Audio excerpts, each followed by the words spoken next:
आज की वीडियो में हम चर्चा करने वाले हैं मुक्त बाज़ार के बारे में। ये क्लास 12th की सोशियोलॉजी का एक पॉइंट है। एक सिंपल आंसर हमने आपके लिए तैयार किया है, आप इससे भी अच्छा आंसर बना सकते हो और अपने शब्दों में आंसर को लिखो।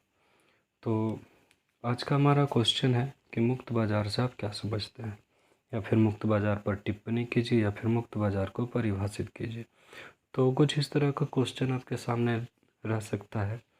हो सकता है ये क्वेश्चन 2 नंबर में भी रहे या हो सकता है ज़्यादा में भी रहे। तो आपके लिए एक सिंपल आंसर मैंने तैयार किया है। उम्मीद है आपको आंसर पसंद आएगा, और आंसर पसंद आए तो चैनल को सब्सक्राइब करना है और वीडियो को शेयर कर देना है अपने दोस्तों के साथ। तो क्या आंसर लिखे हैं मुक्त बाज़ार पर? लिखे हैं क्या कि मुक्त बाज़ार का तात्पर्य उस बाज़ार से है जिस पर किसी भी प्रकार की रोकथाम या प्रतिबंध या नियंत्रण नहीं हो। अर्थात कहने का तात्पर्य ये है कि मुक्त बाज़ार ऐसा बाज़ार होता है जिस पर किसी भी प्रकार का प्रतिबंध नहीं होता, न ही केंद्र सरकार की ओर से, न राज्य सरकार की ओर से, न ही स्थानीय प्रशासन की ओर से। किसी की ओर से मतलब कोई उसका प्रतिबंध नहीं होता। वो किसी भी प्रकार के कायदे कानून से मुक्त होता है, हर प्रकार से नियम से कानून से मुक्त होता है। अर्थात यह बाज़ार जो होता है नियमों एवं कायदे कानून से मुक्त होता है, इसलिए इसे मुक्त बाज़ार या खुला बाज़ार कहते हैं। तो क्योंकि ऐसा बाज़ार होता है यह कि जिस पर कोई नियम कानून लागू नहीं होता, ठीक है, तो ऐसे बाज़ार को हम मुक्त बाज़ार कहते हैं, क्योंकि इस पर कोई कानून नियम लागू नहीं होता, सरकार का इस पर कोई नियंत्रण नहीं होता। आजकल बहुमंडलीकरण का दौर है, तो बहुमंडलीकरण में जिस प्रकार से उदारीकरण की नीति अपनाई गई है विश्व के हर बाज़ार को एक करने के लिए, तो बिल्कुल कुछ उस प्रकार का ये जो बाज़ार होता है ये नियंत्रण मुक्त होता है। और ऐसे क्या होता है इसके बाद देखते हैं। इसको खुला बाज़ार कहते हैं क्योंकि इस पर कोई नियंत्रण नहीं होता। आगे लिखा है कि ऐसे बाज़ारों में विक्रेता अपने सामानों के मूल्यों का निर्धारण स्वयं करता है, और गांवों में लगने वाला हाट, साप्ताहिक बाज़ार या फिर जो वार्षिक बाज़ार होता है इसके कुछ उदाहरण हैं। कैसा?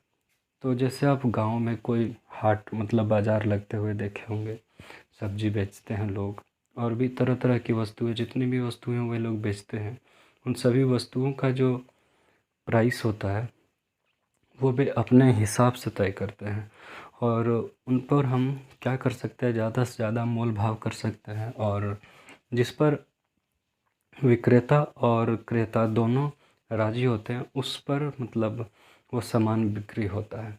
उस पर कोई सरकारी नियम नहीं लागू होता कि इस सामान को आप इतना में ही बेच सकते हो। आप देखते होंगे कि कोई भी पर्व त्योहार के टाइम में कि जो भी सामान होते हैं उनके दाम को बाज़ार में ज़्यादा बढ़ाकर बेचा जाता है। तो उस पर कोई कानून लागू नहीं होता कि कल ये सामान इतने में मिल रहा था तो आज इतने में क्यों मिल रहा है। तो ये ऐसे बाज़ार को हम मुक्त बाज़ार कहते हैं। ठीक है, एक पैराग्राफ और है बस, यही लास्ट। क्या लिखा है कि स्वतंत्रता के पूर्व एवं वर्तमान में भी कुछ स्थानों पर जजमानी प्रथा का प्रचलन था, जिसमें उच्च जाति के लोग निम्न जाति के लोगों को उनकी सेवाओं के बदले कुछ पुरस्कार देते थे। तो जो उच्च क्या लिखे हैं यहाँ पर कि निम्न जाति के लोगों को उनकी सेवाओं के बदले दिया जाने वाला जो पुरस्कार होता था, जो सुविधा होती थी, जो रकम होता था या जो मजदूरी होती थी, वो बड़े लोगों की इच्छा पर निर्भर करता था, उनकी इच्छा पर निर्भर करता था।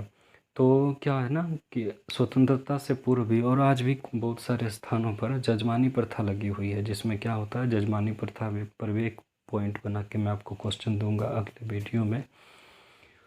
तो क्या होता है जजमानी प्रथा में कि उच्च जाति के लोग जो निम्न जाति के लोग उनको अपनी सेवा प्रदान करते हैं, तो उनकी सेवा के बदले उन्हें कुछ पुरस्कार दिया जाता है, कुछ रकम दी जाती है या फिर कोई सुविधा दिया जाता है, या फिर जो भी मजदूरी होता था तो बड़े लोगों के मन पर डिपेंड करता था कि वो उन्हें कितनी मजदूरी देना चाहते हैं। ठीक है, तो ये जो व्यवस्था थी इसे भी आप मुक्त बाज़ार में कर सकते हो कि जो निम्न जाति के लोग अपनी सेवा प्रदान करते थे और बड़े लोग उन्हें अपनी मर्जी के हिसाब से सेवा के बदले रकम देते थे।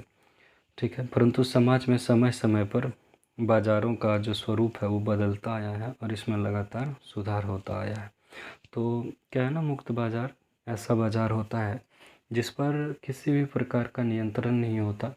जैसे एक जजमानी प्रथा भी मान सकते हैं आप उसमें, कि उसी प्रकार का एक उदाहरण हो गया ये, कि जिसमें बड़े लोगों द्वारा छोटे जो निम्न जाति के लोग होते थे जो उन्हें अपनी सेवा प्रदान करते थे, तो निम्न जाति के लोगों को भी उनकी जो सेवा के बदले मूल्य मिलता था वो बड़े लोगों की इच्छा पर निर्भर करता था। कोई नियम कानून नहीं था कि इतना मजदूरी हुआ तो आपको इतना चुकाना है।